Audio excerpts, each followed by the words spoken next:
साथियों, आज हम लोग सीखने वाले हैं एमएस वर्ड का फर्स्ट भाग। इसमें हम लोग एमएस वर्ड को बेसिकली रूप से प्रयोग करेंगे और यहाँ पे हम लोग देखेंगे कि किस तरह से एमएस वर्ड हमारे डॉक्यूमेंट के लिए काम करता है। तो चलते हैं हम लोग स्क्रीन पर और देखते हैं यहाँ पे वर्ड को ओपन करते हैं। तो वर्ड को ओपन करने के लिए विन वर्ड रन बॉक्स में आप डाल के विन वर्ड टाइप करके आप सर्च कर सकते हैं, या तो आप डायरेक्टली आप वर्ड लिखिए, आप सर्च करेंगे आ जाएगा स्क्रीन पर। यहाँ पे वर्ड ओपन हो गया। यहाँ पे हमारे पास देखिए कुछ इंट्रोडक्शन के रूप में हम समझ लेते हैं। ये हमारा होता है ऑफिस बटन, जहाँ से हमको लगभग ओपन से यानी डॉक्यूमेंट सेटअप से संबंधित काम कर सकते हैं। ये एरिया जो होता है क्विक लंच एरिया कहलाता है। क्विक लंच एरिया का मतलब हो गया कि आप यहाँ से जिसे फाइल को सेव करना है, प्रीव्यू देखना, तो सहज रूप से आप यहाँ से क्लिक करके प्रयोग कर सकते हैं। अगर इसमें कुछ ऑप्शंस को और आप नए जोड़ना चाहते हैं, देखिए यहाँ पे ड्रा टेबल है, स्पेलिंग एंड ग्रामर है, ओपन है, न्यू है, तो जिस पर क्लिक करेंगे उसका एक बटन यहाँ पे आपका ऐड हो जाएगा। इसके अलावा भी आप कस्टम करके कस्टमाइज करके मोर कमांड करके और भी कमांड यहाँ पे आप जोड़ सकते हैं जिनकी आपको ज़रूरत होती है। इसके आगे आपको देखने को मिलेगा, इस एरिया को हम बोलते हैं टाइटल बार, जहाँ पे खुले हुए प्रोग्राम का नाम प्रदर्शित होता है। और इस भाग को हम बोलते हैं मिनिमाइज, मैक्सिमाइज या रिस्टोर बटन, और यहाँ पे हम बोलते हैं क्लोज। मिनिमाइज का जो वर्क है, जैसे अगर हमको स्क्रीन पर दूसरा भी काम करना तो हम यहाँ पे मिनिमाइज कर लेते हैं, और अगर छोटा बड़ा करके प्रयोग करना तो यहाँ पे हम मैक्सिमाइज या रिस्टोर का प्रयोग कर लेते हैं। इसके अलावा यहाँ पे हमको देखने को मिला home, insert home tab, insert tab, page layout tab, references tab, mailing tab, review tab, view tab. अभी हम एक एक करके आप यहाँ पे प्रयोग करेंगे। और उसके नीचे वाला जो भाग होता है उसको बोलते हैं स्टैंडर्ड टूल बार या रिबन्स, इस पूरे प्लेटफॉर्म बोलते हैं रिबन्स। और यहाँ पे हमको देखने को मिल जाएगा clipboard, font, paragraph, style and editing. उसके ठीक नीचे आएंगे हमको यहाँ पे देखने को मिल जाएगा रूलर लाइन्स। रूलर लाइन्स हमारे यहाँ दो प्रकार की बताई गई हैं, एक हॉरिजॉन्टल रूलर लाइन और एक वर्टिकल रूलर लाइन। इन दोनों रूलर्स का जो प्रयोग होता है पेज को मापने के लिए या उस पर बनाए जाने वाले ऑब्जेक्ट को मापने के लिए किया जाता है। इसके नीचे वाले भाग को हम बोलते हैं status tool bar. Status tool bar में क्या होता है कि कितना पेज आपने यूज़ किया, कितने वर्ड लिखे हैं, कितने पैराग्राफ लिखे हैं, सारी चीज़ों की जानकारी यहाँ पे हमको मिल जाती है। ये आपके डॉक्यूमेंट व्यू मोड है, किस व्यू मोड में आप पेज को प्रयोग करना चाहते हैं उस पर आप क्या करना है, क्लिक कर देना है, आपका पेज उसी व्यू मोड में चेंज हो जाएगा। यहाँ पे जूमिंग बार है। जूमिंग बार का मतलब हो गया जो हमारा पेज प्रयोग किया जा रहा है उसको हम किस साइज में या किस जूम साइज में रखकर प्रयोग करना चाहते हैं, यहाँ से आप कर सकते हैं। और आपको यहाँ पे देखिए दो तरह से आपको देखने को मिल जाएगा स्क्रॉल बार। यहाँ पे अभी तो एक ही दिख रहा, पेज को ऊपर नीचे कर सकते हैं, लेकिन जब जूम का प्रयोग करते हैं तो हम देख पा रहे हैं कि हमारे पास एक स्क्रॉल और जनरेट हो गया। तो हॉरिजॉन्टल स्क्रॉल का जो प्रयोग है पेज को लेफ्ट राइट मूव कराने के लिए है, और जो वर्टिकल स्क्रॉल बार का प्रयोग है पेज को टॉप बॉटम या ऊपर नीचे करने के लिए प्रयोग किया जाता है। ये जो भाग है इसको हम बोलते हैं स्टार्ट बटन का एरिया, टास्क बार के नाम से जाना जाता है। इसके स्टार्ट बटन वाले भाग में आपका स्टार्ट बटन स्टिच होता है, जहाँ पे हम किसी प्रोग्राम को क्लिक करके सर्च कर सकते हैं। बीच में कुछ भाग और दिखाई दे रहे हैं तो इसको हम बोलते हैं open program area. Open program area का मतलब जितने भी प्रोग्राम ओपन होंगे यहाँ पे दिखेंगे, जिसको आप प्रयोग करना चाहें क्लिक करके प्रयोग कर सकते हैं। इसके लास्ट में होता है नोटिफिकेशन एरिया, नोटिफिकेशन बार। यहाँ पे कोई भी पॉइंट अगर आप सिस्टम से जोड़ते हैं तो उसका नोटिफिकेशन, या इंटरनेट कनेक्शन है उसका नोटिफिकेशन, बैटरी कंडीशन क्या है उसका नोटिफिकेशन, डेट एंड टाइम का नोटिफिकेशन, और विंडोज़ के माध्यम से जो आपको मैसेज प्राप्त होते हैं उसका भी नोटिफिकेशन आपको मिलेगा। तो ये जो था पूरा हमारा क्या था, इंट्रोडक्शन था।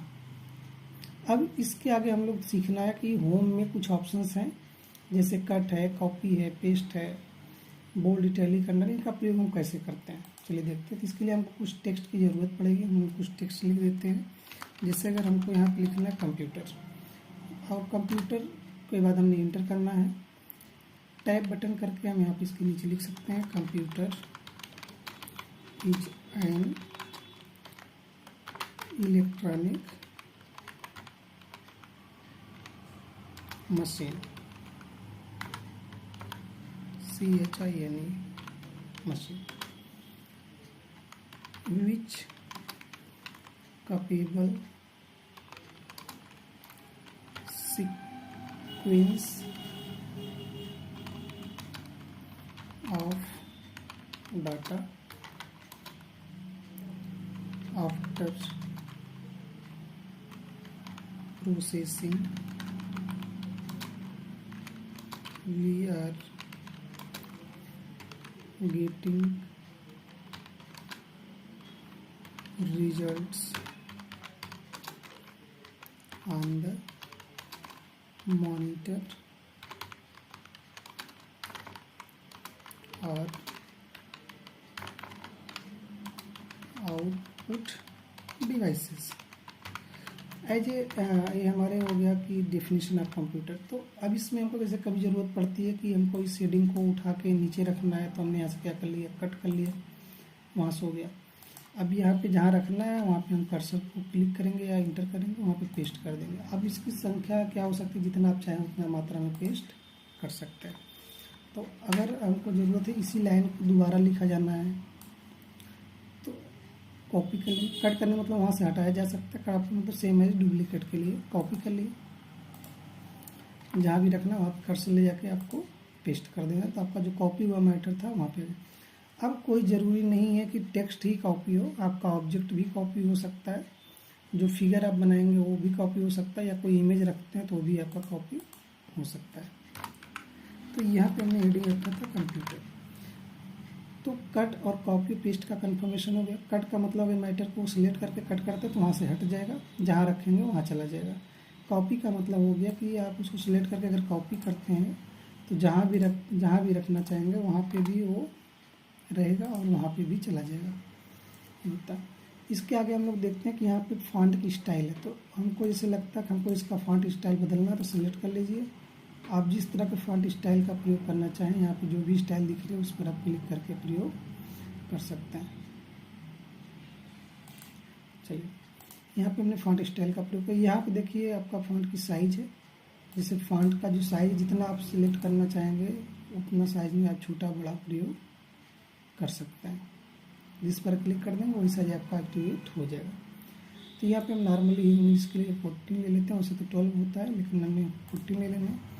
यहाँ है इंक्रीमेंट फॉन्ट यानी ग्रो फॉन्ट का मतलब कंट्रोल के साथ ग्रेटर देन भी है। तो यहाँ पे हम क्लिक करके फॉन्ट की साइज़ को बढ़ा सकते हैं और इस पर क्लिक करके हम फॉन्ट की साइज़ को घटा सकते हैं। अगर शॉर्टकट के रूप में यूज़ करना है तो सिर्फ कंट्रोल ग्रेटर देन के साथ हम बढ़ा सकते हैं और लेस देन के साथ हम छोटा कर सकते हैं। उसी के ठीक नीचे बोल्ड का मतलब उस विकल्प को आप गहरा कर सकते हैं जितना आप सिलेक्ट किए होंगे।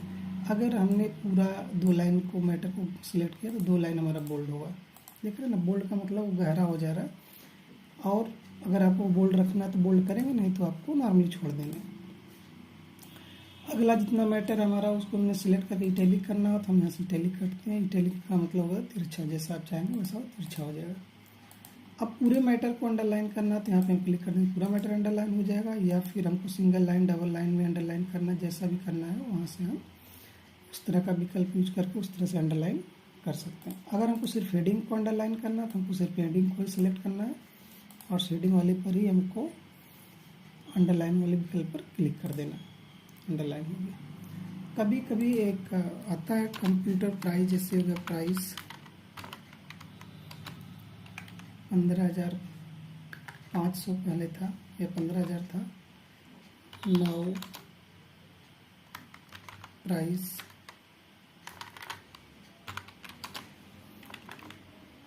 9,999। कहने का मतलब पहले जो रेट था वो 15,000 था लेकिन अब जो है 999 हो गए। तो इस विकल्प को क्या करना होता है, इस विकल्प को काटना होता है। तो यहाँ से हम यहाँ पे स्ट्राइक थ्रू पे क्लिक कर देते, ये विकल्प कट जाता है तो यहाँ पे एक्टिव माना जाएगा। यानी कि मैटर के मध्य में लाइन ड्रा करना हो तो सिलेक्ट करके आप स्ट्राइक थ्रू पर क्लिक कर सकते हैं। लेकिन अगर कुछ जगहों पे अगर आपको ये लिखना हो कि हमको H2O लिखना है, H आपने प्रेस किया H2O, तो यहाँ पे हम देख पा रहे हैं कि जो हमारा 2 है वो H और 2 के सेम साइज है, जबकि हमारा 2 नीचे होना चाहिए। 2 को सिलेक्ट करिए, यहाँ पे दिया सबस्क्रिप्ट, शिफ्ट कंट्रोल के साथ इक्वल का भी प्रयोग कर सकते हैं। देखिए आप सबस्क्रिप्ट है, 2 आपका नीचे हो गया। अगर स्क्वायर में रखना चाहते हैं तो यहाँ पे स्क्वायर हो जाए। जैसे अगर आपका कोई मैटर लिखा हुआ है कि x प्लस वाई स्क्वायर, तो यहाँ पे अगर मान ली ब्रैकेट लगा हुआ है तो यहाँ पे आप ब्रैकेट लगा दीजिए। जैसा भी हो, जिसको आप स्क्वायर के रूप में करना चाहते हैं उसको आप सेलेक्ट कर लीजिए। सेलेक्ट करने के बाद यहाँ पे स्क्वायर सबस्क्रिप्ट पर आप क्लिक कर दिए तो आपका वो मैटर सबस्क्रिप्ट में सबस्क्रिप्ट जो नीचे के लिए सुपर स्क्रिप्ट जो है ऊपर के लिए मूव कर देगा। लेकिन नीचे मूव कराने के लिए सबस्क्रिप्ट और ऊपर मूव कराने के लिए सुपर स्क्रिप्ट का प्रयोग करेंगे। शिफ्ट कंट्रोल प्लस का इसका प्रयोग, शिफ्ट कंट्रोल इक्वल का उसका प्रयोग। आप चाहे शॉर्टकट यूज कर लीजिए, चाहे अपना यूज कर लीजिए। यहाँ पे अगला है आपका केसेस। केस का मतलब होता है कि जो भी मैटर्स हम पेज पर टाइप कर रहे हैं वो किस कंडीशन में लिखे जाने हैं। तो यहाँ पे जितना मैटर हमने सिलेक्ट कर लिया उसको हम अलग अलग कंडीशन में देख सकते हैं। जैसे यहाँ पे हमको सेंटेंस केस में लगा तो सबका पहला वर्ड कैपिटल है, लोअर कर दिए सब स्मॉल हो गया, अपर कर दिए तो क्या हुआ सब के सभी लेटर कैपिटल हो गए, और कैपिटलाइज ईच वर्ड कर दिए तो हर स्पेसिंग का पहला वर्ड कैपिटल दिखेगा। और अगर हम टूअल केस कर दिए तो हर स्पेसिंग का पहला वर्ड स्मॉल दिखेगा। तो ये चेंज केस जिस तरह से हम चाहेंगे उस तरह से हमारे जो मैटर हैं उस तरह की कंडीशन में चेंज हो जाएंगे, उस तरह के केस में चेंज हो जाएंगे। अगला है हमारे पास हाइलाइटर कलर। हाइलाइटर कलर का मतलब होता है कि आपको कोई एक कलर ले लीजिए, जितना जगह आपको लगता है कि हमारा बहुत इंपॉर्टेंट है उसको आप हाईलाइट कर सकते हैं। जितना आप सिलेक्ट करेंगे उतना हाईलाइट हो जाएगा, इसको हाइलाइटर कलर बोलते हैं। जितने जगहों को आप चाहिए, जैसे अगर कुछ का लगता है कि हमको यहाँ पे दूसरा कलर का चाहिए तो वहाँ पे दूसरा कलर लगा दीजिए, जहाँ दूसरा कलर चाहिए दूसरा कलर लगा दीजिए। जिस तरह से आप चाहेंगे उस तरह से आपका कलर सेट हो जाएगा। ये हाइलाइटर कलर। अगर आप हाइलाइटर कलर को नहीं लगाना चाहते हैं तो इसको आप कंट्रोल से सिलेक्ट कर लीजिए और यहाँ पे आइए, यहाँ से आप कर दिए नो कलर, तो आपका हाइलाइटर कलर हट जाएगा। यहाँ पे हमारे पास है फॉन्ट, और यहाँ पे हम देख पा रहे हैं कि यहाँ बहुत सारे कलर है, लेकिन हमारे पेज का जो मैटर कलर नहीं हो रहा। तो इसके लिए आपको क्या करना है, कंप्यूटर को बताना होगा कि कितनी फॉन्ट को हमको सही कलर करना है। तो यहाँ पे सिलेक्ट कर लिए, यहाँ पे जो भी कलर लगाएंगे आपका फॉन्ट का जो कलर है उसी कलर में चेंज हो जाएगा। देख ना, अभी यहाँ पे मोर कलर करने का तात्पर्य जैसे हम कोई कलर ले लिए, हमको रेड ले लिए, ये रेड को कस्टम कर लिए। अब इसको और हल्का भी कर सकते हैं और गहरा भी कर सकते हैं। तो जैसा हमको रिक्वायरमेंट होगा वैसा हम कलर स्टैंडर्ड से लेंगे, कस्टम से एडिट कर लेंगे, उसके बाद हम ओके कर देंगे तो हमारा जो टेक्स्ट होगा उसी कलर में चेंज हो जाएगा। अब यहाँ पे हम इस शेडिंग को दूसरे कलर से करना चाहते हैं तो दूसरे कलर से कर दीजिए, बेहतर होगा। फिर अगर आपको भी एक कलर चेंज करना तो आप डायरेक्टली इस तरह से कलर से प्रयोग करके कलर एक्सचेंज कर सकते हैं। तो ये था हमारा फॉन्ट टूलबार। और इसमें अगर बहुत सारे ऑप्शन से अगर आपको डिलीवर करना है तो आप यहाँ के इसके लॉन्चर डायलॉग बॉक्स पे क्लिक करके इन सभी ऑप्शंस का भी प्रयोग कर सकते हैं जिनकी आपको रिक्वायरमेंट होगी। अगले दौर में हम लोग आते हैं, देखते हैं यहाँ पे हमारे पास पैराग्राफ है। पैराग्राफ में बताया गया कि यहाँ पे बुलेट नंबरिंग कैसे सेटअप होगा और फिर यहाँ पे अलाइनमेंट कैसे सेटअप होगा। तो इसके लिए आपको क्या करना है, जैसे आपका जो मैटर लिखा है उसको आपको सिलेक्ट कर लेना है। अगर आप बुलेट लगाएंगे तो आपका इस तरह से बुलेट लगेगा स्क्रीन पर। यहाँ पे हमने टैब का यूज किया था इसलिए जो है उस तरह विकल्प था।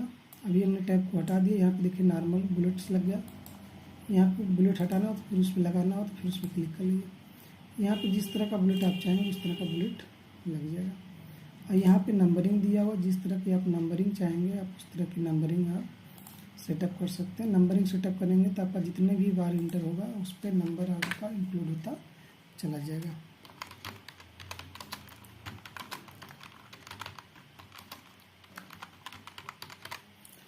हो गया। अब यहाँ पे अगर हम लोग देख पा रहे हैं तो अगर हमारे पास यहाँ देखेंगे टैब सेटिंग के दूसरा विकल्प है, उसके माध्यम से लिखने के लिए तो जिस पे आपको लिखना है उसके माध्यम से आप वहाँ पे लिख सकते हैं या फिर अलग से शुरुआत कर सकते हैं। अगला यहाँ पे टेक्स्ट अलाइनमेंट। टेक्स्ट अलाइनमेंट में क्या होता है, जो मैटर आप सिलेक्ट करेंगे लेफ्ट साइड में तो लेफ्ट साइड में लिखेगा, राइट में लिखना है सेंटर में लिखना है सेंटर, राइट में लिखना है तो राइट, और अलाइनमेंट करना है तो अलाइनमेंट जस्टिफाई कर सकते हैं। तो यहाँ पे 4 अलाइनमेंट हैं हमारे पास, लेफ्ट, सेंटर, राइट और जस्टिफाई। तो अधिकतर मैटर हमारा जस्टिफाई में होता है। जस्टिफाई का मतलब हो गया कि हमारे दोनों साइड की जो मैटर्स होंगे वो बराबर होंगे। और इसमें अगला है आपका लाइन टू लाइन के बीच की स्पेसिंग।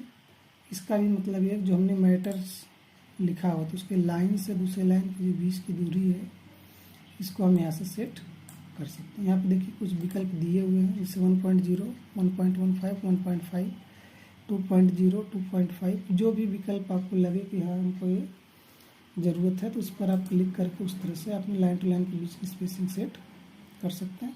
यहाँ पे पैराग्राफ कलर है कि जो आपने मैटर लिखा है उसके पैराग्राफ का कलर कर सकते हैं। यहाँ से line to line border generate कर सकते हैं। तो इसके आगे हम लोग देख पा रहे हैं कि यहाँ पे हमारे पास ऑल लाइन बॉर्डर है। तो अगर हम सिलेक्ट करेंगे तो जिस तरह का बॉर्डर हम सिलेक्ट करना चाहेंगे उस तरह का बॉर्डर भी हम लगा सकते हैं। यहाँ पे अगर हम पैराग्राफ में चारों तरफ ऑल बॉर्डर लगा दें, जितने हमारे पास पैराग्राफ थे उस पर चारों तरफ बॉर्डर लग गया।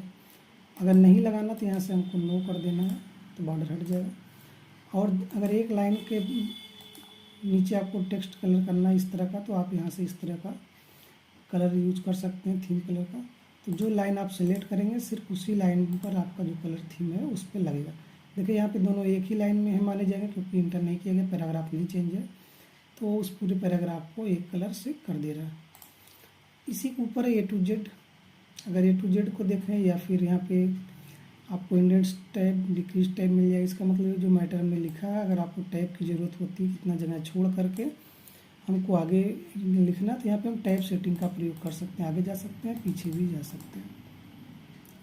टेक्स्ट को हमने सेलेक्ट किया, हम यहाँ पे A to Z यानी क्रम वाइज करना चाहें A to Z या Z to A तो यहाँ पे हम क्लिक कर सकते हैं। असेंडिंग है तो ओके कर दिए, तो जो खाली एरिया था ऊपर हो गया ना, आप देख रहे हैं असेंडिंग मैटर में हो गया। अगर हम डिसेंडिंग करना चाहें इसको क्लिक करके यहाँ पे डिसेंडिंग विकल्प को चयन करके ओके कर देंगे तो जो ऊपर वाला मैटर था वो नीचे हो गया, नीचे वाले मैटर ऊपर, यानी एक अल्फ़ाबेट्स में हो गया, जो क्रम वाइज होता है उसमें आपका सेटअप हो गया। तो हमको ऐसे नॉर्मल रखना है तो हमको अगर पीछे भी आना है तो यहाँ पे हम अंडू का प्रयोग कर सकते हैं, स्टेप बाय हम पीछे भी आ सकते हैं। यहाँ पे दिया पैराग्राफ का ऑप्शन। पैराग्राफ का ऑप्शन यहाँ पे हाइड एंड शो होता है, अगर चेक कर देंगे तो जहाँ जहाँ आप एंटर किए होंगे वहाँ वहाँ ये चिन्ह आपका लग जाएगा, यानी पैराग्राफ लगेगा कि यहाँ पे पैराग्राफ चेंज किया गया है।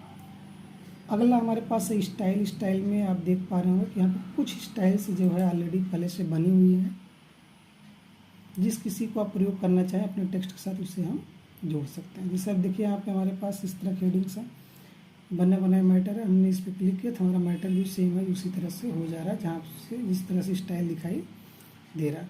अब जैसे नॉर्मल स्टाइल हमने कोई एक लगा लिया, अब बाद में लगता है कि इसका जो कलर है वो ठीक नहीं है तो यहाँ पे दिए change style, change set, change colour, change font. तो यहाँ चेंज कलर पे हम लोग जाते हैं, देखिए कलर आपका चेंज हो रहा है, नहीं हो रहा तो अगर फिर यहाँ पे दूसरा आप स्टाइल ले लीजिए तो दूसरे स्टाइल में आप देखिए यहाँ पे कलर है, कलर से आप चेंज करेंगे, देखिए आपका कलर भी अपग्रेड होगा। यहाँ पे फॉन्ट स्टाइल है, फॉन्ट स्टाइल में आप जाएंगे तो यहाँ पे फॉन्ट की स्टाइल आपकी चेंज हो जाएगी। जिस तरह की स्टाइल आप लगाना चाहें उस तरह की स्टाइल आप लगा सकते हैं। तो यहाँ पे कई तरह के स्टाइल में है, आप जो भी स्टाइल आप प्रयोग करना चाहें उस तरह की स्टाइल आप प्रयोग कर लीजिए। इसके लिए जितना टेक्स्ट सिलेक्ट होगा उतने पर वो स्टाइल आपका प्रयोग करेगा। स्टाइल प्रयोग होने के बाद आप उसका फॉन्ट की स्टाइल अलग से आप सेट कर सकते हैं, उसका कलर आप चाहें तो अलग से सेट कर सकते हैं, और जो फॉन्ट की स्टाइल है उसको भी आप चाहें तो अलग से सेटअप कर सकते हैं। ये तो स्टाइल हो गया, यहाँ से चेंज स्टाइल का भी प्रयोग हो गया। अब अगर हम देखें तो हमारे आगे मिल रहा है यहाँ पे फाइंड एंड रिप्लेस। यहाँ पे भी लगभग कुछ ऑप्शन से देख लेते हैं क्या प्रयोग है इनका। फाइंड है तो फाइंड का प्रयोग होता है खोजने के लिए, जैसे कभी ज़रूरत पड़ती है कि हमको इस पूरे पेज में कुछ वर्ड हमको खोजने हैं और उस वर्ड का स्पेलिंग लिखना होगा यहाँ पे कि क्या खोजना चाहते हैं। जैसे हमने यहाँ पे मशीन खोजने है, हमें CHINE मशीन, तो यहाँ पे हम फाइंड एंड नेक्स्ट करेंगे तो मशीन जहाँ भी लिखा होगा वो स्क्रीन पर हाईलाइट होगा, ठीक है। उसी में दूसरा ऑप्शन है आपका रिप्लेस। रिप्लेस का मतलब हो गया कि किसी वर्ड के स्थान पर आप दूसरे वर्ड को इंक्लूड कर सकते हैं। तो इसके लिए क्या करना होता है, उस वर्ड को यहाँ पे टाइप करते हैं जिसको हटाना होता है, और जिस वर्ड को टाइप करते हैं यहाँ पे जिसको रखना होता है। जैसे हमको मशीन के स्थान पर हमको मैकेनिक रखना है तो MACH मैकेनिक। और अगर मैकेनिकल रखना तो एल इसमें जोड़ दीजिए। तो मशीन के स्थान पर हमको क्या रखना, मैकेनिकल।